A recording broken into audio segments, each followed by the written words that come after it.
everyone's here. So we've got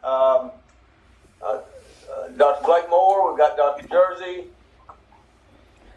Is Dion on? Dion Robinson? Okay. He had some other stuff going on, so he might join in. Dion may join us. And then I know we've got a lot of the public out there, so we appreciate your taking time to join us and listen in. And as Will was just discussing, Will Webster, our Commission's counsel, we do look forward to the opportunity when we have to we'll have later this summer to listen to what the public comments on our rules and regs.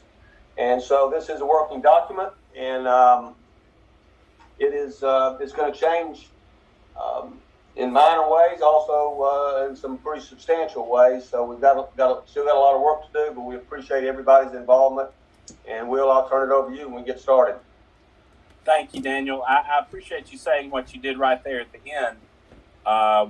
For better or worse, this was actually the first part that we drafted, and what we kind of saw as we went a little further in was many of these rules apply across the board and not just to dispensaries.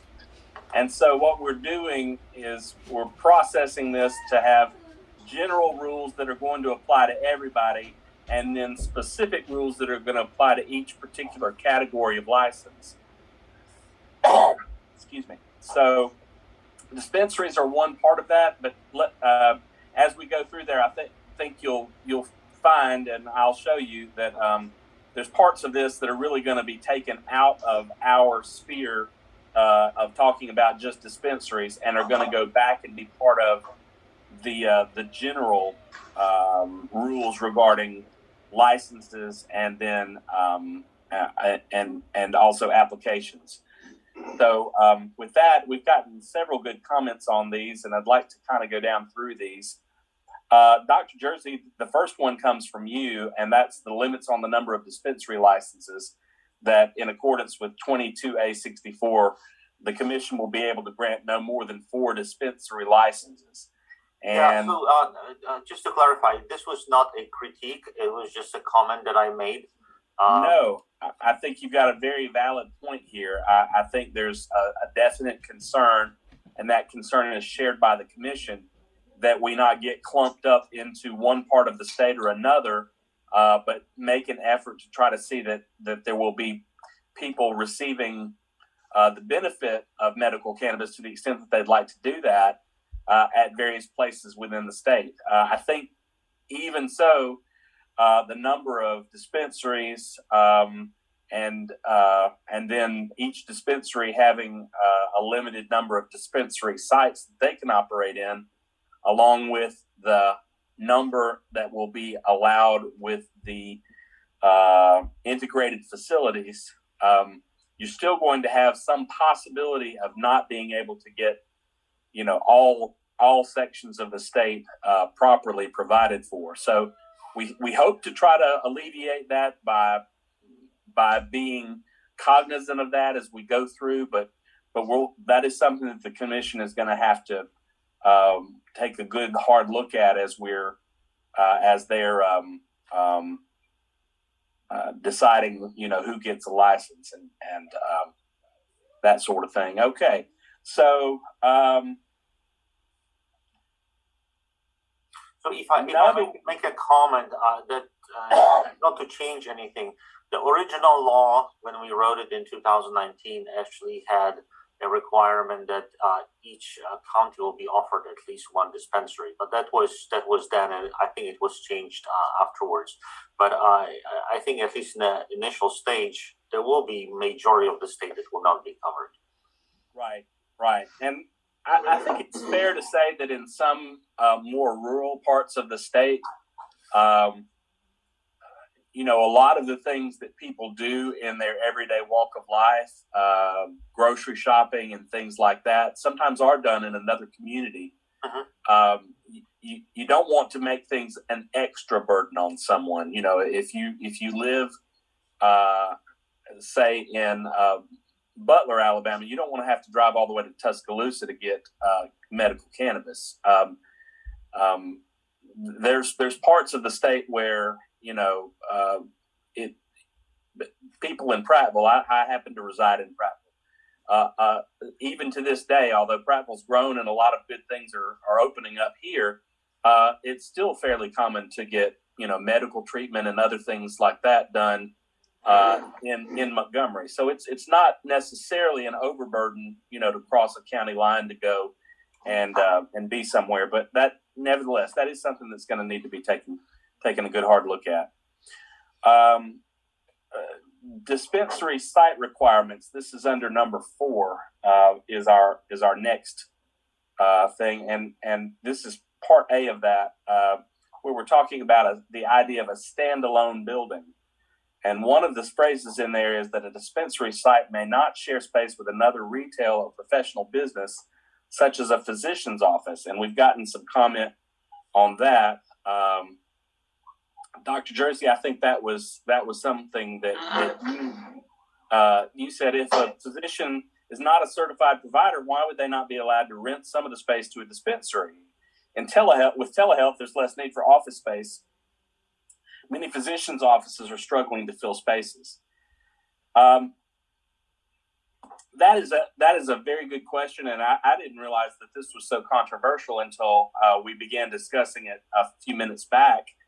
My thought process is that there are quite a few security issues that may get opened up when you don't have a standalone building. In other words, if you're sharing parking lot space with another facility, do you have to specify that you don't go through the same door, that's not off a hallway within a building? There's so many more things that have to be determined and developed. And two, I think one of the things that Sam Blakemore, you mentioned, was the idea of needing, and we'll get to this in a little while,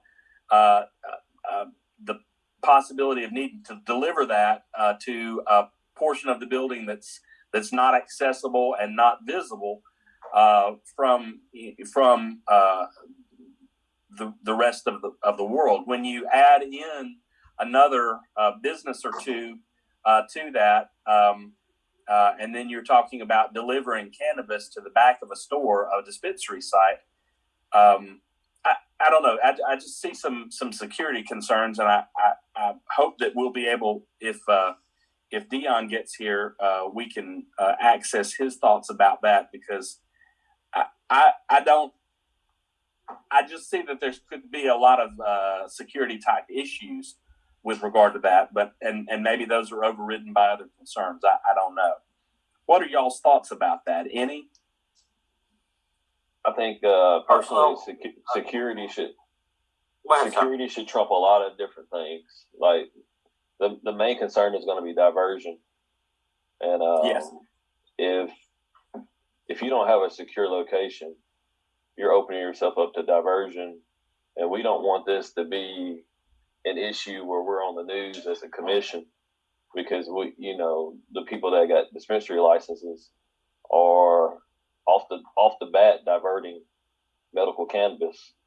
Well, and that's absolutely true. And I Daniel mentioned to me some things that were very disturbing coming out of Washington State, where they're having armed robberies of their dispensary sites. One of the troublesome things about a dispensary site is without the ability to engage in credit card banking and things like that, a lot of money is actually on site at a dispensary site, or can be, and makes those places a very tempting target for people wanting to steal. So that's a very big concern, and I would like to do all we can to prevent that if we can. Yeah, Sam's comment is appropriate. I think That's one of the things they've had problems with in some places is too much of it going out the back door. Yes, yes. There's definitely diversion that happens from on-site, and I think that's just easier done personally when you've got people wandering around that are there for other legitimate reasons, and it distracts from, all right, who is this person and why are they here? They haven't gone into the dispensary site. Why are they loitering around the building and sitting in the parking lot with their car turned off? Those are the kinds of things that to me would be a lot more easily identified in the event that you had a standalone building. The next part, if we're ready to move on to that, is one of the issues that I think is going to be or has been was pretty contentious, but not necessarily. I don't know.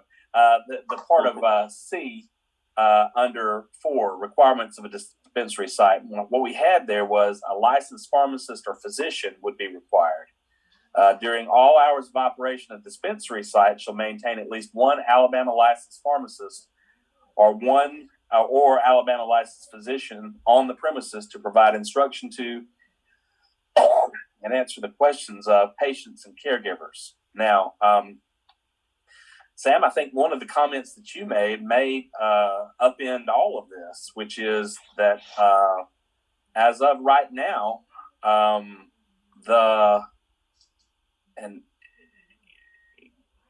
I would like to hear you speak about this. Yeah, I can as say, of right now, yeah. Go ahead. Yeah, I can go ahead and speak on it. The Alabama Board of Pharmacy, from my conversations with them, do not want to be involved with this. And the main reason that they've cited is that cannabis is a Schedule 1 product. So they don't want pharmacists involved with the product. And they base that on the Code of Federal Regulations and the Controlled Substance Act. And I respect their decision, honestly. And I've done some digging regarding this topic. This isn't the first state that's taken that stance. I have an article entitled, this comes from Ohio. It's entitled Senators Remove Pharmacists Requirement from Medical Marijuana Bill. It was published May 24th, 2016. And in the article, it states that Senator Dave Burke, a Marysville Republican and pharmacist, said the pharmacist requirement raised concerns about patient access, and the bill had other safeguards to ensure products are safely administered. Also, there's been other articles published in Canada regarding this topic. An article entitled Pharmacists Should Counsel Users of Medical Cannabis, but Should They Dispense It? This article was published in the Canadian Pharmacist Journal in 2019, pages 10 through 13. And the article outlines how pharmacists should be involved in consultation, but don't necessarily have to be involved in dispensing. There's plenty of research from more mature markets than Alabama regarding this topic. I felt very comfortable making the recommendation that pharmacists should not be required to be in a dispensary. And for that fact, physicians don't have to be required to be in a dispensary as well. And I feel comfortable with that because Senate Bill 46 outlines that it should be a certified dispenser that is trained from requirements that the AMCC recommends in the regulations. So nothing in the bill nothing in the bill, Senate Bill 46, outlines the need for pharmacists or physicians to have to be in dispensaries. So if we were to keep to what the legislators have written, that doesn't have to be there. I mean, me personally as a pharmacist, I felt like it was a great opportunity for pharmacists to be involved. Economically, as a pharmacist, we're talking about many jobs being opened up if pharmacists were in dispensaries. But there's just too many legal, too many legal holes we're going to fall into right now. And from my standpoint, patients need this product.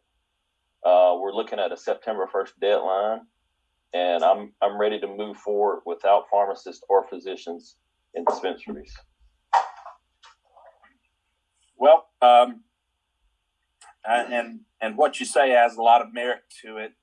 I don't have any experience with this personally, other than my own, and that is as a patient when I'm receiving some sort of medication, and Alabama has gone out of its way to kind of create this as a medical cannabis act, a medical cannabis product, and so we want to try to acclimate people best we can to having that experience of getting a medication, so that they treat it seriously. I have to interrupt. It's not a medication. Medication applies to FDA-approved forms of treatment. This is a medical cannabis product. Okay, I appreciate that, and I'm just trying to analogize to when I am receiving medication. I appreciate that's different for medical cannabis, and didn't mean to confuse that issue. No. We appreciate, I think me and Jersey, we appreciate it. I mean, it seems logical that maybe there would be involvement directly in dispensaries, but I think with technology out there, there's telehealth opportunities for pharmacists and or physicians to continue consulting with patients at the point of sale. All right, so I think we could get creative with it. That's what I. Go ahead. If I may, having a pharmacist or a physician, I agree with Sam that there's really no reason to have one at the dispensary. And my comment comes from something else, as well as the fact that I don't see an added benefit necessarily. And legally, it's would be very tenuous to have a pharmacist or a physician in a dispensary, but it doubles the cost of the product because you have to pay the physician or the pharmacist to be in a pharmacy, while the patient already had to pay for the cost of seeing a licensed physician who recommended them to receive medical cannabis and give them some advice of what they should be looking for. So that will be doubling the cost without, in my opinion, a major additional benefit. Plus, would put physicians and pharmacists in a difficult situation because we are not licensed to do this. We're not licensed to prescribe medical cannabis.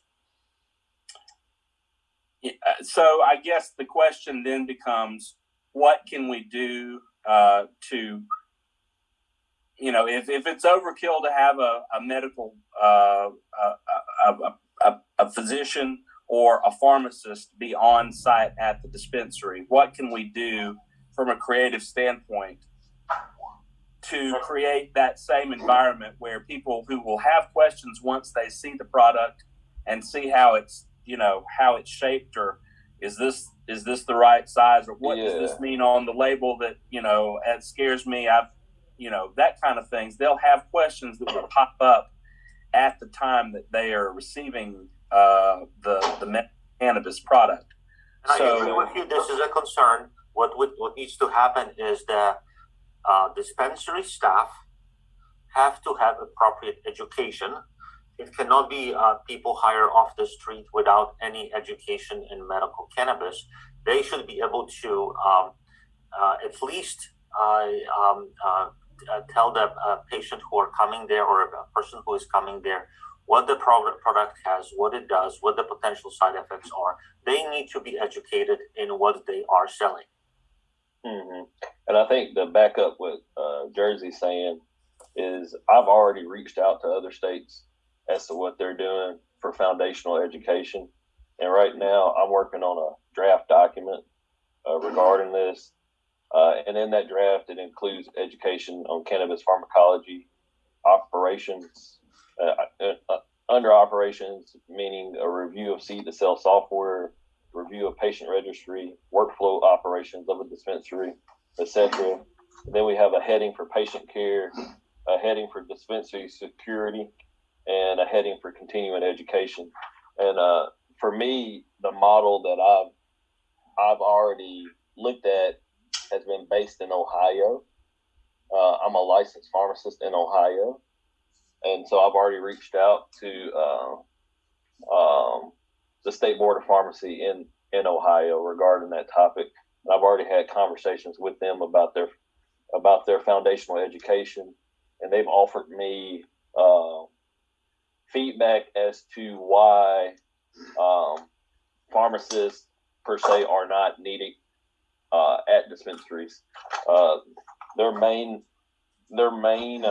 comment to me regarding that was that pharmacists ultimately weren't needed on staff at dispensaries and could play more of a role in consultations via telephone. Many consumers in the market were already mature connoisseurs of marijuana products and did not require consultation and or did not need consultation after their first few visits. So I think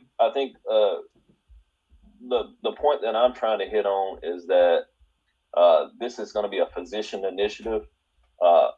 Upstream, there's going to be the need for physicians to really understand drug-drug interactions with their patients.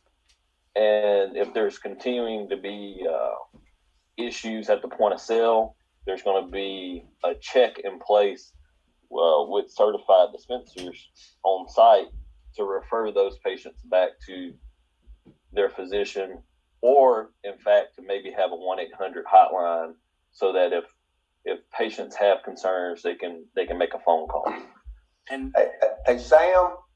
Yeah. Sam, this is Daniel, and I agree with you guys. I definitely think it's having seen this, it's problematic to have a pharmacist or a physician required to be at the dispensary. I believe, though, some states have actually required the licensee to have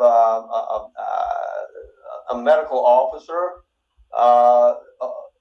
on staff to provide telemedicine consultation or something similar, and that might be something that would be worth considering as well. Yes, sir. I think that's an excellent point. If I remember and interpret correctly the rules from Alabama BME regarding the certifying providers, no care will be allowed to be provided via telehealth. Everything will have to be in person. but that's for the recommending qualified physician, correct? Correct. They will have to have a relationship with the patient, and the relationship will have to be established through a in-person visit. Right. And I do not believe there is a possibility of telehealth visits. Medical cannabis is supposed to be done in person. Yeah, I'm wondering whether having someone available to answer questions through a dispensary is a different question than whether a physician, who must necessarily need an in-person consultation and a physician-patient relationship. I agree with you that if you have this as a discussion between dispensary staff and someone else like a physician or pharmacist, then that I think that if that's what you're looking for, I think that's appropriate. A discussion between a physician or provider and the patient at the dispensary level, I don't think it's something that we want to have in the interpretation. Right. Well, here's another question that kind of came to my mind during all of this. If someone is a physician and they, if you were giving any kind of consultation or advice or something like that at the point of sale for the dispensary, would that somehow conflict with the physician-patient relationship that had been developed and based on the recommendation that had been made previously? How how does that interaction work anyhow? I think that my interpretation of this relationship between a pharmacist or a physician and the dispensary staff is a little bit different, and it should not be a individual patient question or recommendation, but rather a more operational question. Either the dispensary says, "Hey, should we have this product or some other product? What do you think about this product?" That's the level that I see it as functioning well. I don't think that dispensary staff should be in the middle between a physician and patient, relaying informations that really can't be verified, and information from a physician who is not involved in the care of the patient. Agree with that. Okay. Well, there's several different ways that this could perhaps be implemented in the 1-800 hotline, and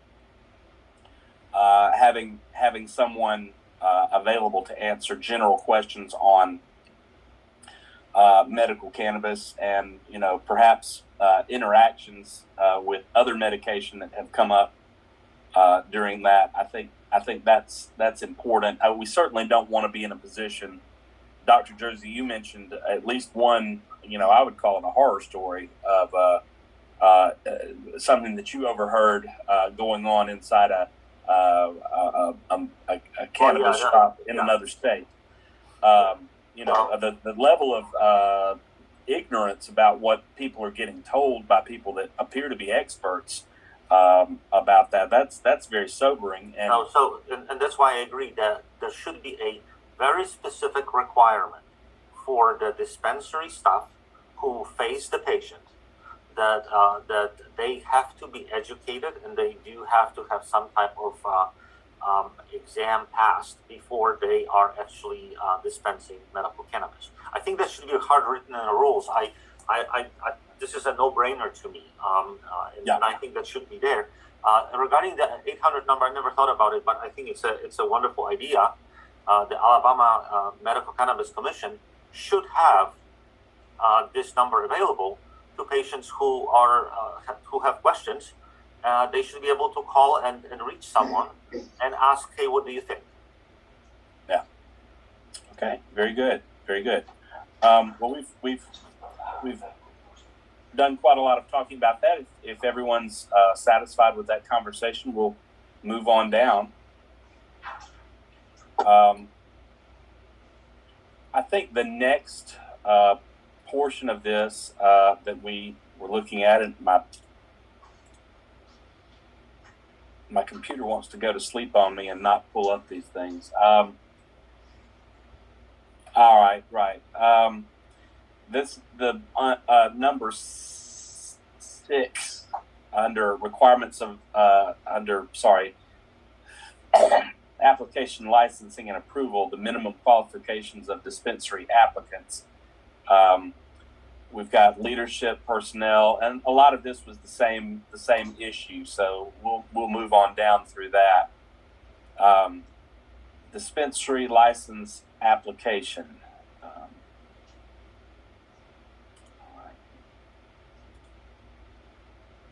Dispensary applicants should have a goal to maximize the number of dispensing sites that their license can give them.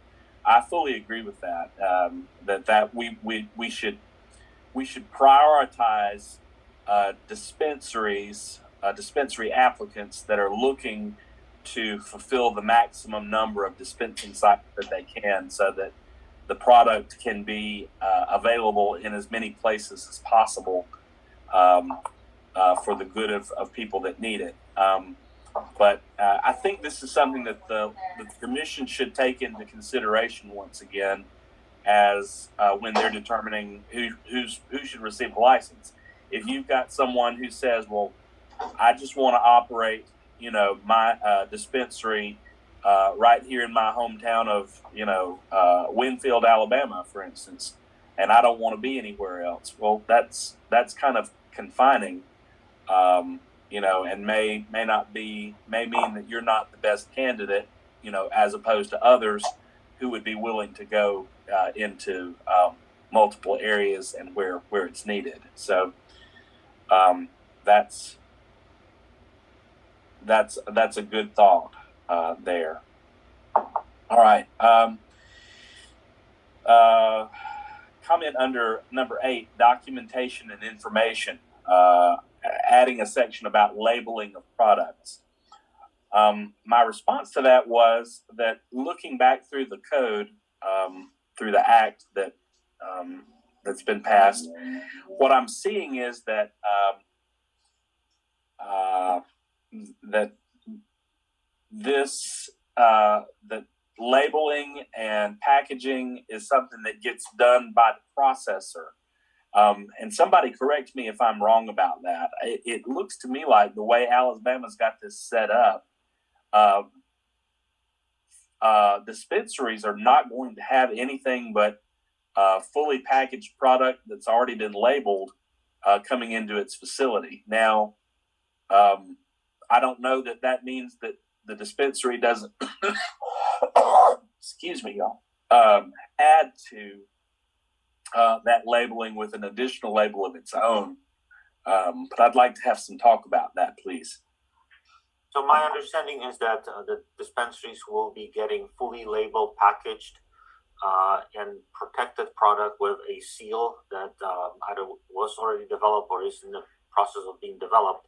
So their job will be to distribute the product to the consumers. Yes, that's the way that I see this happening, at least based on the law. I'm not seeing anywhere in the act where dispensaries are saddled with the job of packaging and labeling product. Those provisions of the act relate to the province of processors and integrated facilities. But yeah, that's where I'm seeing that. And Sam, correct me if I'm wrong, but you sent me information about this yesterday. Would you mind kind of breaking down your understanding of what is labeled at a processor? So what I've seen in different states, I've already been in talks with Nevada about their label. So you have one label that is affixed by the processor, but then you also have a second label that's affixed by the dispensary. And the main reason why that's important is because you want to know where the package came from. Say that they were stopped by law enforcement. We need to know that this came from J&J dispensaries versus J&M dispensaries. And so I've seen how different states have done it. And at the time I was comparing Nevada to Ohio. And the thing that I noticed that was different about the label from a dispensary in Nevada from the label of a dispensary in Ohio was that Ohio required that the name of the patient be on the label. So, is that going to be important to us as a commission? Like, do you want a patient having medical cannabis product that doesn't even have their name on it? I don't know. And are there other ways of really understanding, is this package this patient's cannabis? Do we do that through the QR code, or do we do that with the patient name being on the package? You get what I'm saying? I don't think it's a problem to do it both ways. Do you? Yeah. And I definitely think that the product has to be identifiable to a particular patient, because our act has, one of the consequences of violating the act is having more doses than are allowed, the 70 doses, daily doses. And if you have no idea whose cannabis we're talking about, then it's kind of hard to say, well, there's some sort of there's a violation going on here. Or you might just say, well, driver of this vehicle with two people that are riding in the vehicle with their medical cannabis, I'm assuming that all of this is yours. Also to say whether it's been diverted or not. Correct. But so based on your questions, it would be no different than me being in a pharmacy and essentially it should be labeled by a person in the dispensary. However, if you get into dispensary staff labeling packages, that goes back to dispensary education, because then they can mislabel a package. You get what I'm saying? So, right. I mean, you're going to go back and forth on different things. I can easily say, just have it all through the seed to sale. It has a QR code on it. The QR code should be able to pull up the identifying information of that patient through that QR code, and we should be able to recognize it from that. But if Aaliyah pulls over a car that has 20 packages in it, right, and it has no names on it, right, and they're having to scan every package to figure out whose is who, particularly if think about it, if it is a caregiver and a caregiver has multiple patients. Yes. So you got a lot of different scenarios going on where it's like, man, why does this person have 20 packages? Well, maybe they're going to take it to 20 different patients because they're a caregiver for 20 different patients. So Sam, I think that the product that is dispensed from the dispensaries should be labeled in some way that can be assigned to each particular patient. So if Joe Schmo gets something, their name is on it, and the date of when it was dispensed is on it, and their medical cannabis card number is on it. So that way it's easy to assign the product to the patient. I don't think there is any need for anything additional on that package, except for where it was dispensed, which dispensary. But I think it would be good to have some labeling. Like you said, if there is a caregiver who has 5 or 10 patients to work with, that they are not accused of having excess of medical cannabis on their hand. Right. I would be in favor of labeling these things. So whoever comes and goes to the pharmacy, to the dispensary, and gets a product, that product is labeled with their name. Would there also be benefit to saying that if someone removed or obliterated the label in some way so that it was impossible to tell, that in itself would be considered diversion? I agree with that. Any thoughts about that? I agree with Jersey. Yeah, we don't want patients to be removing labels from pharmaceuticals they get at the pharmacy. We would not want them to remove the labels from that. The requirement of the law is that the product is in its original packaging. Right. So the label should be there as well. Okay. Yeah, I think the label is also an opportunity for the state to gain revenue from the label. As a practicing pharmacist, I know labeling is one of the biggest things I do every day. So ensuring that label is actually an Alabama Medical Cannabis Commission approved label is also important in itself, and should a LEA officer should be able to look at that label, maybe scan it or blue light or whatever, and know that's an AMCC label. I know that's legit, rather than the label being counterfeit. See what I'm saying? Agreed. Very good. Any other comments or thoughts about that before we move on? Hey guys, yeah, I had one comment on it from my name's Colton Ferris. I specialize in cannabis insurance and have been working with Miss Shay Garrigan on a lot of stuff with you guys behind the scenes. But one thing on the labels And I'm not sure exactly, I haven't talked with Shay in a while, exactly how your dispensary to pharmacy breaks down. But I do like, obviously, the labeling and all that with tracking it to individual clients. But the only thing I can see from an insurance standpoint that may be an issue is if you're doing just normal dispensaries and not specifically pharmacies, you'll turn into, and you have these workers at the dispensary listing, having to put clients' name on their names on there, then you'll really be in a legal, there'll be a legal issue there where you're probably going to have to see these retail shops end up needing to be reclassified as pharmacies, and they'll probably need to get what's called professional liability insurance for that as well,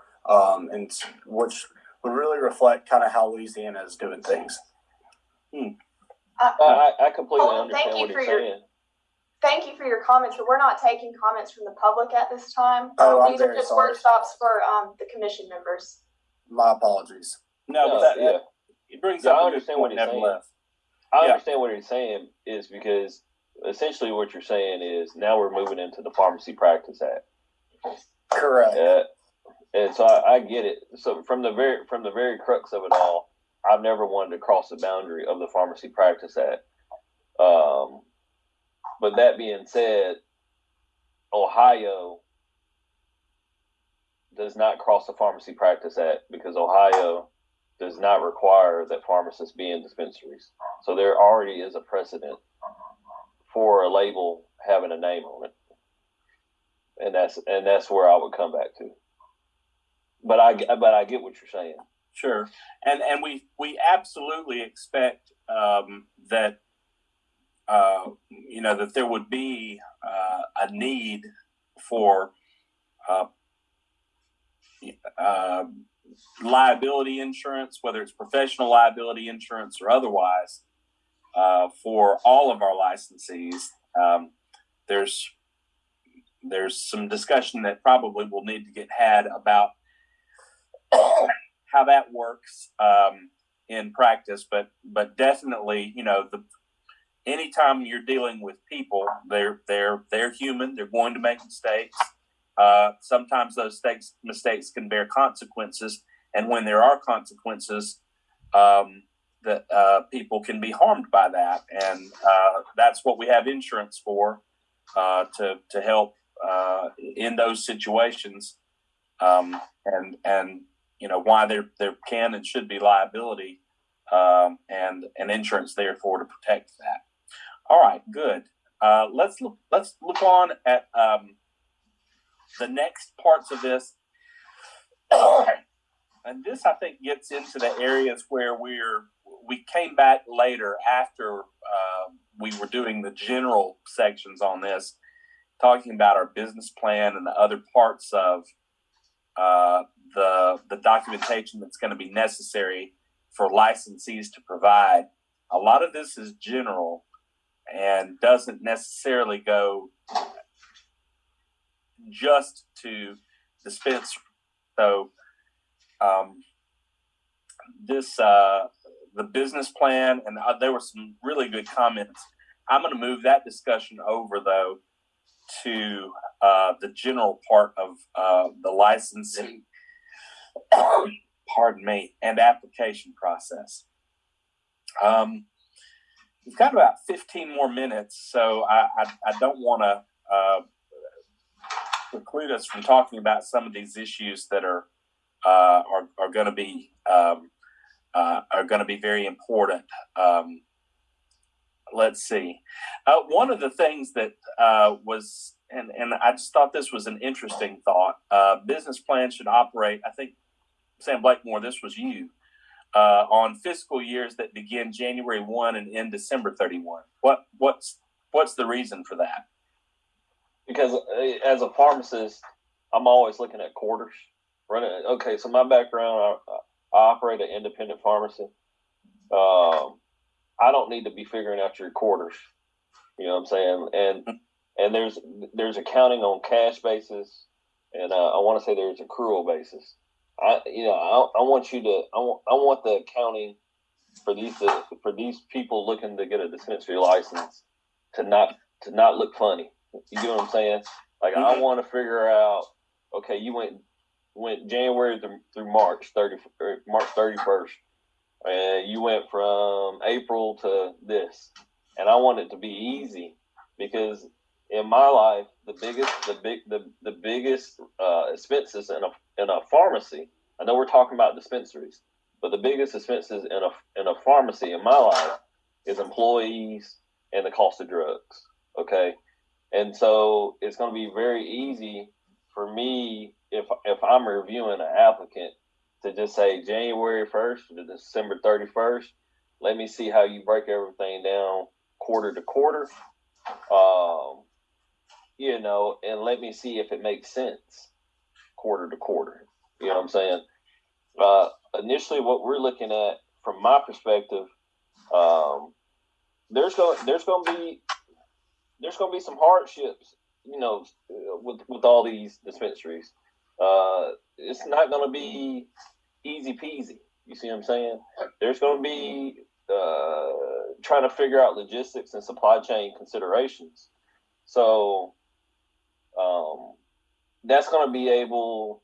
I'm going to be able to look at a P&L and quickly deduce, hey, this person actually has really thought about, I'm taking care of patients.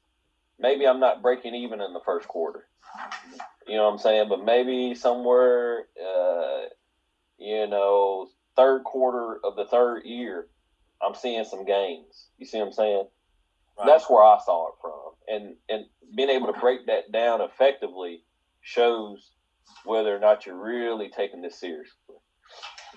And getting a certified public accountant really tells me that these folks are taking it seriously. When you got a CPA involved and you're actually forecasting appropriate numbers. You see what I'm saying? That may be, that's a good observation, and one that we probably need to consider that everyone should be, not all licensees, not just dispensaries. I'm thinking that once again, that's something that probably goes to all of them. But that's a very good thought. One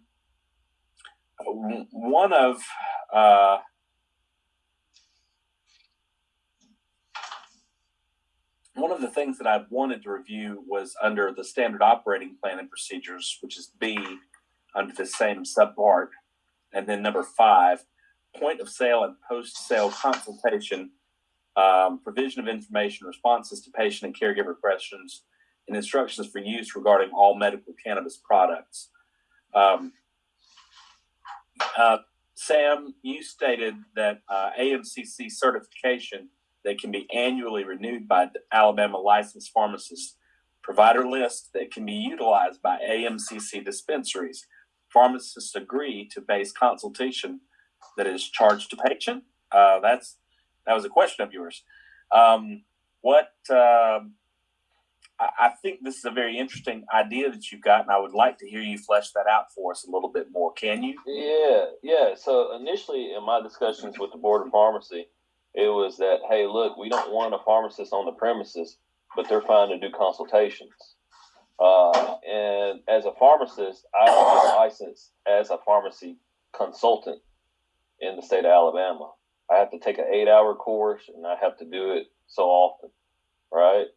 Yes. So, and my initial thought was, hey, we can utilize pharmacist consultants that have already been established in Alabama, and then AMCC can come up with their own guidance for pharmacists, have their own education set up where a pharmacist understands cannabis pharmacology, the endocannabinoid system, drug-drug interactions, and we also certify them, right? So the Board of Pharmacy certifies them as a pharmacy consult, and AMCC gives them the designation of a AMCC provider.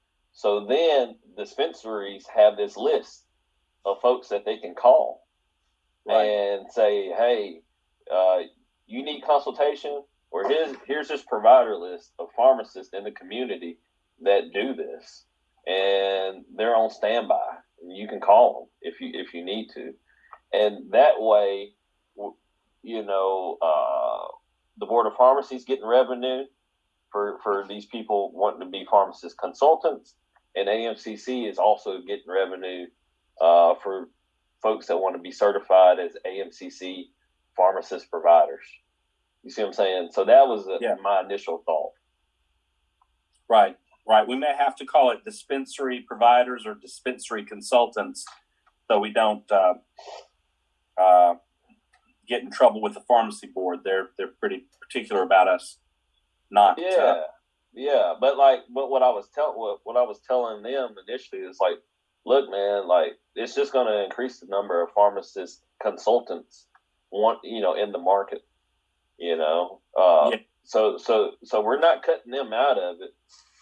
They can get their money, but then we can also have our own designation, stating that, hey, these folks have taken, just like the Board of Medical Examiners, they've taken a 4-hour CE, a 8-hour CE provided from AMCC, paid a fee, gotten the certification, and have to renew it annually or every 2 years. You see what I'm saying?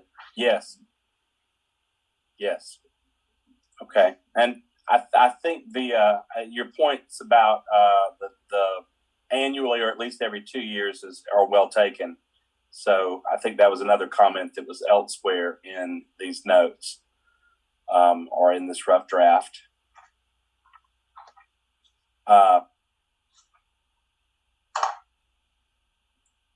Another comment under number 7 is the dispensaries plan to utilize software created by Seed to Sell Software, or will they utilize third-party software that can be integrated into the Seed to Sell Software patient registry? I think the answer to that is both are available. At least that will be the plan.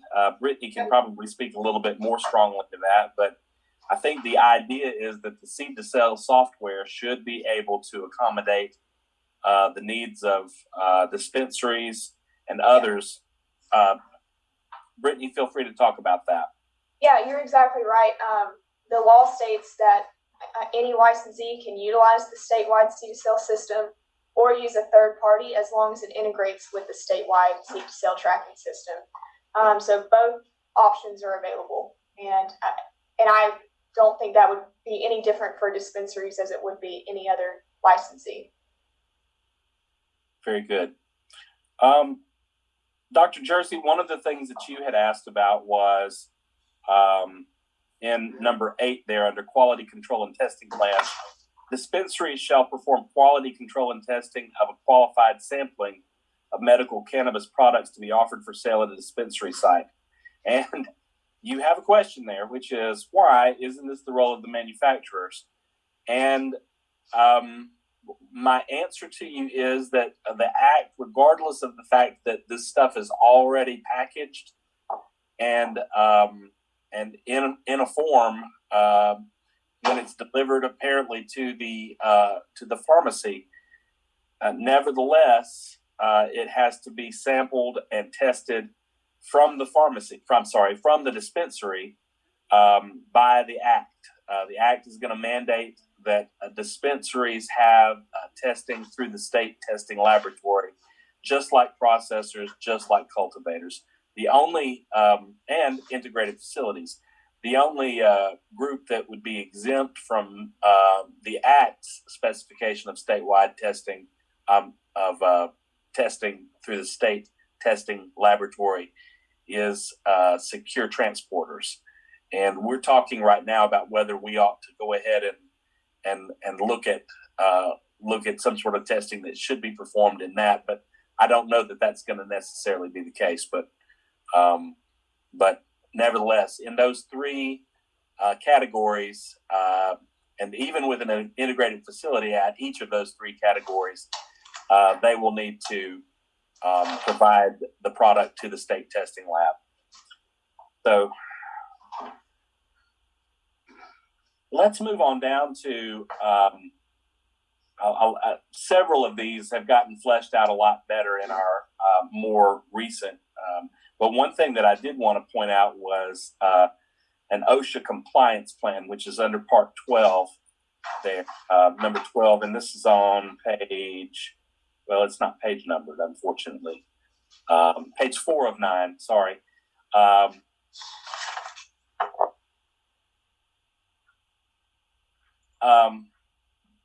For right now, you're correct, Dr. Jersey, that OSHA will not do inspections of cannabis facilities, medical cannabis facilities.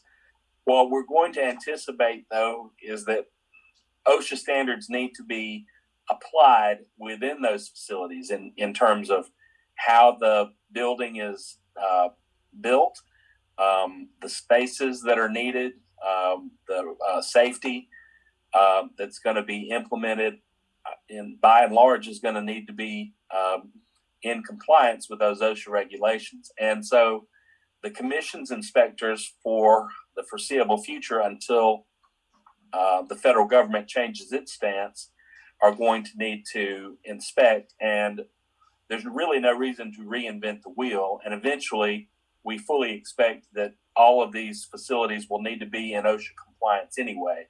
So requiring folks to have an OSHA compliance plan is something that I think we're gonna need, and it doesn't imply though that OSHA is going to do the testing. Oh, I'm sorry, the inspection. All right.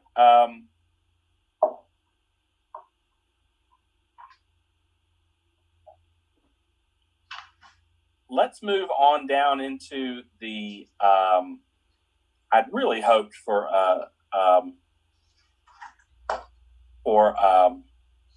Mercy. Where did I? For Dion to be here, and I'm looking for the part that relates to security, and I feel like we need to at least touch on some of those areas. One of the questions that seemed to be a big issue for a couple of you all was whether we have and how many we have having 2 security guards on duty at a dispensary site. And I'd like to open the floor for some discussion about this, because I think trying to create as much security as possible. One of the things that we've seen with a 2-guard security system is that it provides a lot more accountability. When there's only one person who's in charge of security at a site, that person can be compromised. They can be taken out of commission.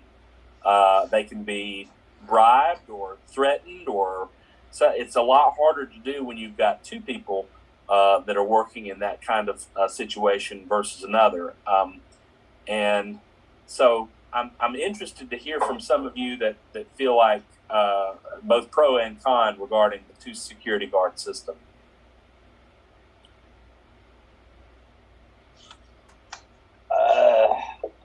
My whole thing with security is,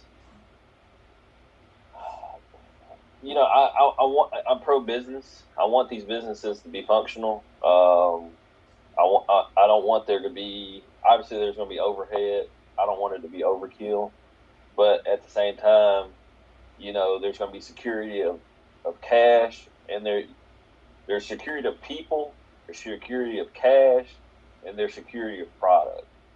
And so I can see where two security officers or even more are going to be needed. It was one of those questions for me initially: should security already be provided by the employees on staff?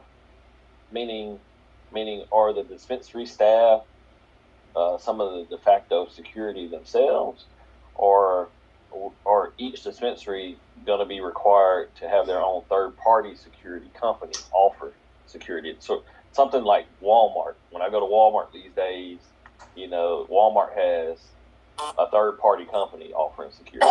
So I just didn't know how it was going to look, and in some old school timey pharmacies, their security is having a gun on the counter. I mean, But I've been to that. and so, hey, if you want to jump, you can jump, but force is going to be met with force, right? So I didn't know, like, how do we see it? Do we see dispensary staff?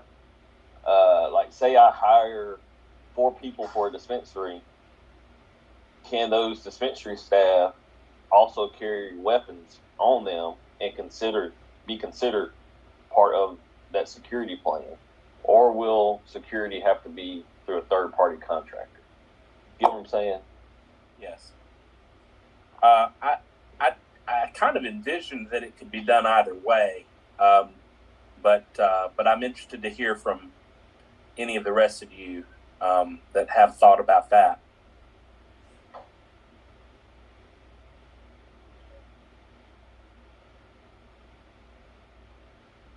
Afraid that we're going to leave the safety of the staff and the patrons in the care of people who have no security training. So we may need to think about making sure that we decide that properly, because security is going to be needed in these dispensaries, and not just a regular employee who's carrying a gun. They may carry a gun but may not know how to defend life or liberty with that gun. They may just know how to shoot it. So we can't put that in the hands of the employees. Right. And I would say about that if we were going to, I think people who would be hired as employees would be hired for that purpose. We're not talking about somebody that's just behind the counter who might dispense cannabis or, be responsible for, arranging the displays or putting taking things back and forth from the storage room. I'm thinking in terms of someone who's been specifically trained and has this. I mean, if they are a direct employee of the company, then that person would be hired for the purpose of them providing security and would be adequately trained and have, gun training, whatever else would be necessary in respect to that, so that we're, we definitely do not want security to be in the hands of people who aren't properly trained, because they become more of a danger to than a help. So if we want to have specific security on the dispensary premises, basically, I think the way it should be done is that only the specifically hired for that purpose security should be allowed to have weapons on premises. Agreed. The staff that is staffing the dispensary, they have no role in defending the dispensary. They should not be carrying guns, and the patients should not be allowed to bring weapons into the dispensary. That's for everybody's safety. Yes, agreed. This is probably an area where we just need to get back with Dion and whoever he recommends and let them give us good advice on this. Yes. I agree, but there should be a rule. I don't think that the patients should be allowed to be carrying guns inside the dispensary. This is not an environment where you want patients or the dispensary staff carrying. Oh, absolutely. No, that's true. Very true. All right. Well, that's some very good conversation that we've had. We've pretty much come to the end of our time. There may be a few other comments or things that didn't get covered today, but any of you that would like to, feel free to tickle us back about something that you felt particularly important. This doesn't necessarily need to be our last discussion about all of this. And certainly, individually, you are welcome to email, call, whatever, you commission members to weigh in on these things. And we do appreciate everyone's time and participation in this process today. I realize that all of you are busy and you have other things to do. So we appreciate your time, and we'll wrap it up unless somebody else has something they need to say or be. Daniel, Brittany, do y'all? Thanks to everybody. Yep. Yeah. Reiterate that. Thank you. Thank you, Will. Thank you, Dr. Jersey. Thank you, Sam. My apologies, Brittany. I didn't mean to speak out of line. I'm so sorry. I just had That's to get okay. it out. That's okay. We appreciate it. Thank you so much. Y'all be safe. Hope you'll take other opportunities too. Yeah. Yeah, we welcome comment during public comment period as well. So we look forward to hearing feedback then. Thank you. I'm here for it all. For moving forward. Thank you. Thank you. Who was that?